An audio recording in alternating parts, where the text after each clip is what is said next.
नोकरी करणाऱ्याला वाटतं व्यवसाय बरा आणि व्यवसाय करणाऱ्याला वाटतं नोकरीच बरी. एकत्र राहणाऱ्याला वाटतं वेगळं राहणं चांगलं आणि वेगळं राहणाऱ्याला वाटतं एकत्रच बरं होतं. गावात राहणाऱ्याला वाटतं शहरात मज्जा आणि शहरात राहणाऱ्याला वाटतं गावातलं आयुष्य किती साधं, सरळ, सोपं आणि कमी खर्चाचं. जिचे केस सरळ तिला वाटतं कुरळे केस किती छान आणि कुरळे केसवालीला वाटतं काय हा गुंता. ज्यांना एक मुलं असतं ना त्यांना वाटतं दोन असती तर. दोन असणाऱ्यांना वाटतं एक वाला मज्जेत.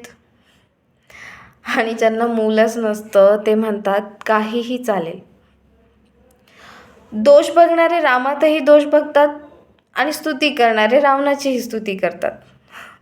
नेमकं काय चांगलं हे काही कोणाला कळत नाही. त्यामुळे जे आहे ते स्वीकारा आणि आयुष्याचा आनंद घ्या.